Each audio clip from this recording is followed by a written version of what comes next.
అవకాశాలు కూడా కనపడుతున్నాయి. ఇక ఇప్పటికే ఇండస్ట్రియల్ ప్లాంట్ చాలా తీవ్రంగా నష్టపోయింది ఇజ్రాయెల్లో. అలాగే కెమికల్ ఫైర్స్ అయితే లైక్ హజార్డ్ రిస్క్ కనిపిస్తోంది. అంటే కెమికల్ విషవాయువులు ఆ ప్రాంతం అంతా కూడా వ్యాపిస్తున్నాయి. హజార్డ్ రిస్క్ పెరిగింది అంటూ కొన్ని హెచ్చరికలు రావడాన్ని మనం చూస్తున్నాం. పెద్ద ఎత్తున ఇన్ఫ్రాస్ట్రక్చర్ డ్యామేజ్ అయింది.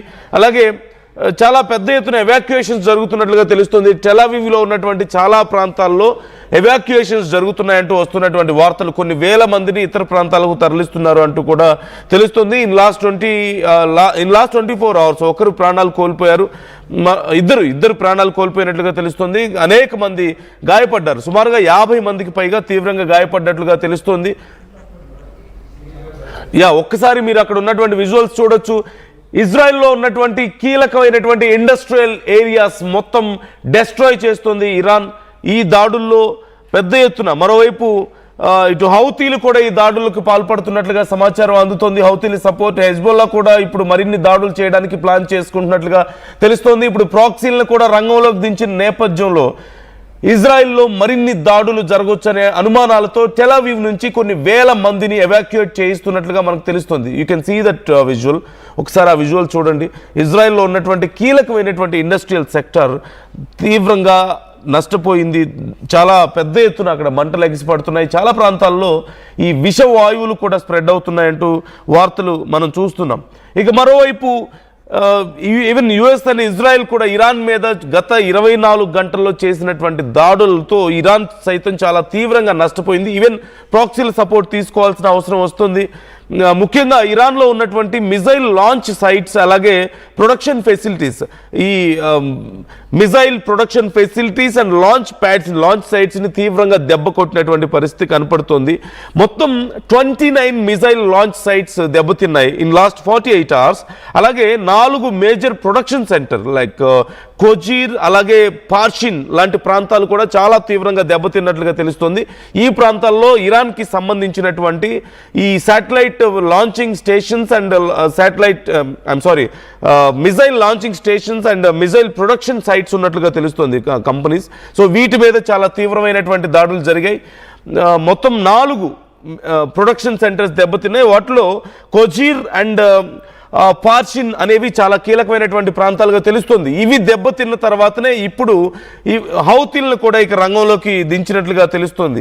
మరోవైపు డ్రోన్స్ అండ్ ప్రెసిషన్ స్ట్రైక్స్ ద్వారా చాలా కీలకమైనటువంటి అండర్ గ్రౌండ్ మిజైల్ స్టోరేజ్ని డ్యామేజ్ చేసినట్లుగా తెలుస్తుంది. మరోవైపు ఫ్యూయల్ అలాగే లాంచ్ ఇన్ఫ్రాస్ట్రక్చర్ కూడా చాలా పెద్ద ఎత్తున డ్యామేజ్ అయినట్లుగా కనపడుతోంది.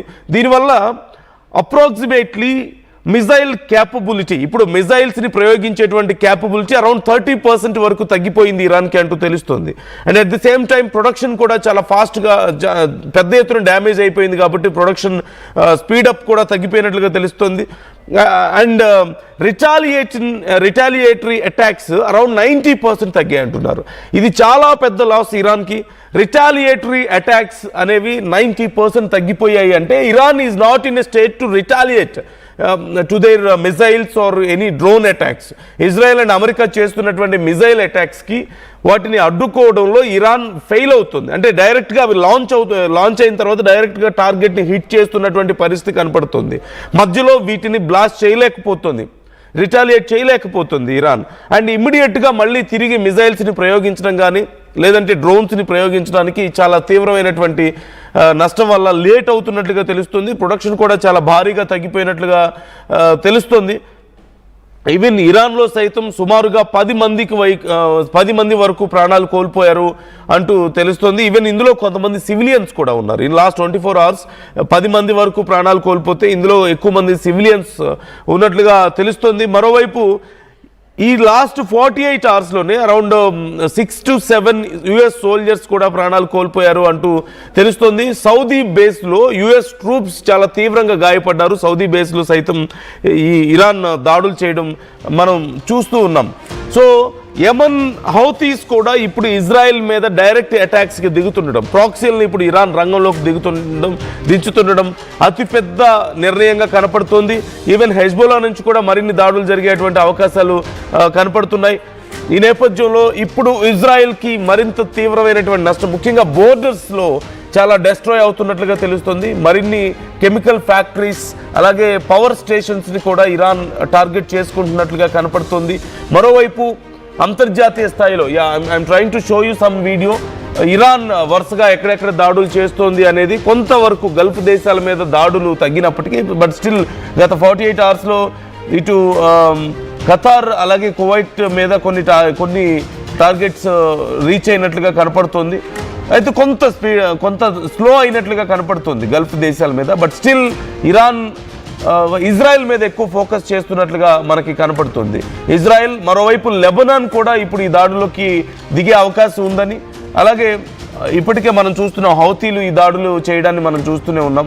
సో ప్రాక్సీలు పూర్తి స్థాయిలో రంగంలోకి దిగితే ఖచ్చితంగా ఇజ్రాయెల్ ఎటువైపు నుంచి కాపాడుకోవాలో తెలియని పరిస్థితి వచ్చే అవకాశం ఉంది. మరోవైపు పాకిస్తాన్ మీడియేట్ చేస్తున్నాం, మేము మాట్లాడుతున్నాం అని చెప్పడాన్ని మనం చూస్తున్నాం. చాలా కీలకమైనటువంటి నాయకులతో పాకిస్తాన్ మధ్యవర్తిత్వం చేస్తుంది, ఈ యుద్ధాన్ని ఆపమని చేస్తుంది. కాకపోతే ఇప్పటి వరకు కొంత టాక్స్ ఆర్ పాజిటివ్ అని చెప్తున్నప్పటికీ సేమ్ పాయింట్స్, మొన్న ఎలాగైతే అమెరికా ఇరాన్తో పెద్దగా సంబంధం లేకుండా మేము ఇదిగో 15 పాయింట్స్ ఉన్నాయి, వీటికి ఓకే అయితే నేను యుద్ధాన్ని ఆపేస్తానని ఎలాగైతే చెప్పిందో, ఈవెన్ పాకిస్తాన్తో పాకిస్తాన్ మీడియేట్ చేస్తున్నటువంటి ఈ చర్చల్లో కూడా అమెరికా అవే 15 పాయింట్లను తీసుకొచ్చి పెడుతున్నట్లుగా కనపడుతుంది. And Iran is simply rejecting those points. మేము ఒప్పుకోమని చెప్తున్నారు. మేము ఏవైతే పాయింట్స్ పెడుతున్నామో వాటికి ఒప్పుకుంటేనే మేము ఈ శాంతి చర్చలకు ఒప్పుకుంటామని ఇరాన్ చెప్తున్నటువంటి పరిస్థితి కనపడుతుంది. అండ్ పాకిస్తాన్ చేస్తున్నటువంటి ఈ మధ్యవర్తిత్వం విషయంలో చాలా పెద్ద ఎత్తున నెగిటివ్ కూడా అవుతుంది, చాలా విమర్శలు సైతం వస్తున్నటువంటి పరిస్థితి కనపడుతుంది. So try to comment your opinions. Israel అణు కేంద్రాల మీద నెక్స్ట్ ఇరాన్ దాడులు చేసే అవకాశం ఉంది అంటూ